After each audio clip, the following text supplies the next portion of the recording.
L'an prochain, ce billet de 10 000 francs CFA ne vaudra peut-être plus rien. Pourquoi ? Eh bien parce qu'en 2020, il est probable que cette monnaie n'existe plus. Du moins, sous son appellation actuelle. Car si on veut nous faire croire que le franc CFA va disparaître, en réalité, il sera toujours là.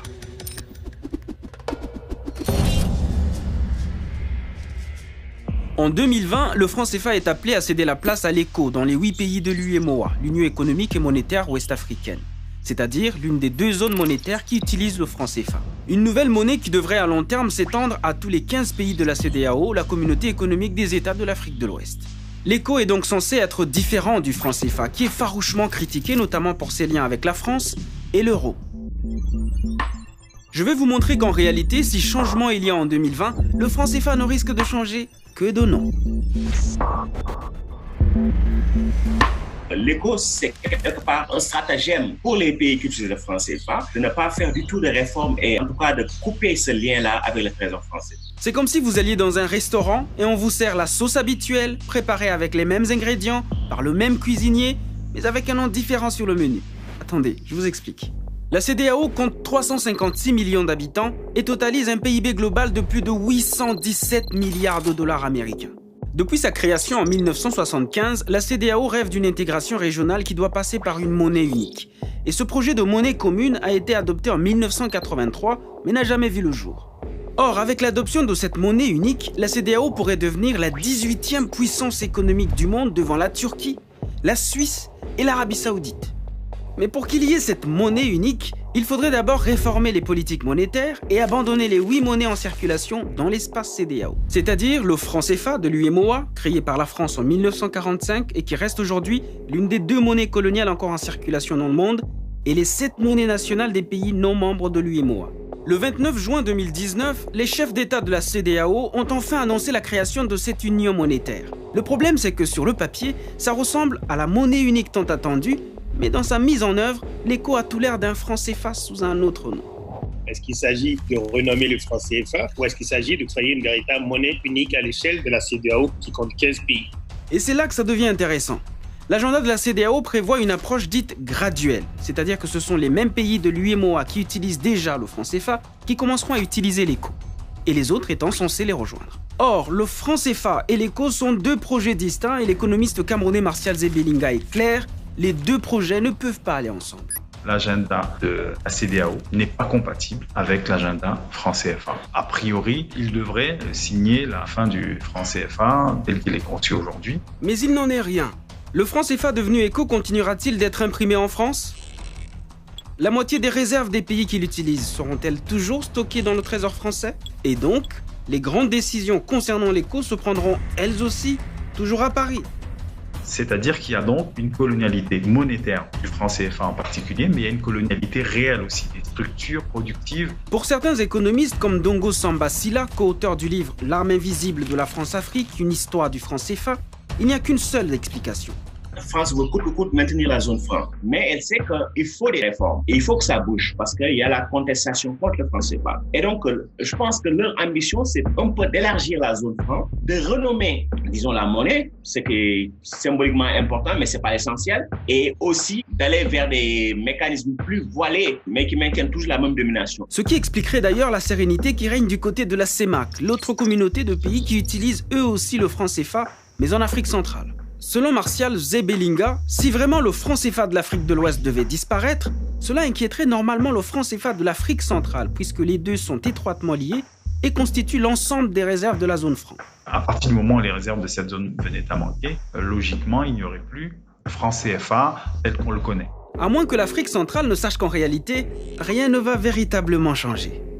Pourtant, le Nigeria et le Ghana, les 2 plus grandes économies de la région, ont été très clairs depuis le début. Ils n'envisageront pas une monnaie unique tant que les pays qui utilisent le franc CFA n'auront pas coupé le cordon ombilical avec la France afin d'avoir une véritable souveraineté monétaire. Et les pays qui utilisent le franc CFA, visiblement, ne veulent pas couper le lien. Donc l'ECO, pour eux, c'est juste une manière, disons, de dire aux activistes anti-franc CFA, nous travaillons, arrêtez de polémiquer sur le franc CFA, on ira vers l'ECO. Sauf que là encore, les conditions ne sont pas réunies et les délais sont trop courts pour lancer une monnaie d'une telle envergure. À 1 an de l'échéance 2020, la question de la gestion des réserves de change n'a pas été résolue. Les politiques économiques et financières communes n'ont pas été finalisées. La CEDEAO n'a même pas encore de nouveau traité d'union monétaire et les statuts de la future banque centrale n'ont pas été clairement définis. Allons-y point par point. Concernant le taux de change, les chefs d'État de la CEDEAO se sont prononcés le 29 juin 2019 pour un régime flexible. Mais de retour d'une visite à Paris, le président ivoirien, qui est aussi président en exercice de l'UEMOA, a tenu un discours totalement contradictoire. Si l'éco devait venir à adoption en 2020, il n'y aura pas de changement de parité entre le franc CFA devenu éco et l'euro. En gros, même le taux de change ne changera pas. Une double cadence qui intrigue l'économiste Gilles Yaby, pour qui cette démarche nuit à la crédibilité d'une vraie monnaie de la CEDEAO. Je crois que cette crédibilité, elle doit venir de l'engagement politique extrêmement fort des dirigeants de tous les pays de la région. Je ne suis pas sûr qu'on ait le leadership politique aujourd'hui dans la région qui permet de le faire. Le communiqué de la CEDEAO parle d'un système fédéral et d'une banque centrale communautaire. Mais quelles seront concrètement ces relations avec les banques nationales? Quelle sera par exemple la valeur de l'éco par rapport au dollar américain ou au yuan chinois? Combien d'éco vaudra un naira nigérian ou un cedi ghanéen? Quel rapport ces monnaies entretiendront-elles au sein de la CEDEAO? On est à quelques mois de l'entrée en vigueur d'une monnaie dont dépendront potentiellement plus de 350 millions de personnes et la seule chose dont on est sûr, c'est son nom, qui est d'ailleurs lui aussi problématique. À quoi renvoie le terme éco dans la vie des populations au quotidien? Rien, absolument rien, si ce n'est une forme de mimétisme par rapport à l'euro. Il y a un vrai problème de créativité, d'imagination et surtout, il y a l'absence d'un imaginaire africain. Pour pouvoir utiliser l'éco, les pays de la CEDEAO doivent remplir certains critères qu'ils ont appelés des critères de convergence. Mais comme le dit le rapport du comité ministériel de la CEDEAO, aucun des 15 pays n'est réellement prêt pour 2020. Pour tous les pays qui utilisent le franc CFA, s'il n'y a pas des aides budgétaires qui viennent de l'étranger, aucun de ces pays ne pourra remplir, disons, ces critères-là. Mais si les pays de la CEDEAO ne sont pas prêts, s'il reste encore tant de questions sans réponse, pourquoi les chefs d'État ouest-africains se pressent-ils? On ne comprend pas cet acharnement-là à vouloir coûte que coûte aller vers une zone éco sans ce préalable du fédéralisme budgétaire. Si on veut aller vers une union monétaire, en fait, il faut être prêt pour l'unité politique fédérale. Autre fait étrange.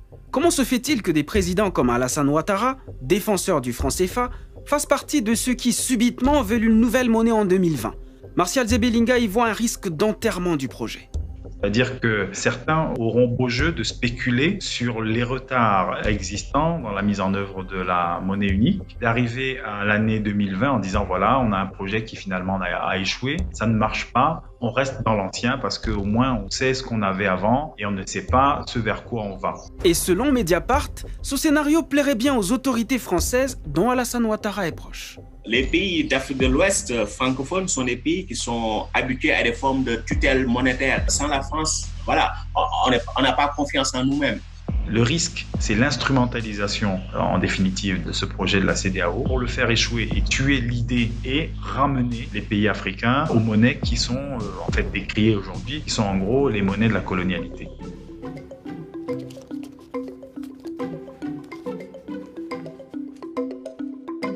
Ah, j'oubliais. N'hésitez pas à vous abonner à notre page AJ+ Français. Et si vous voulez voir d'autres vidéos, il vous suffit d'un clic là. Voilà.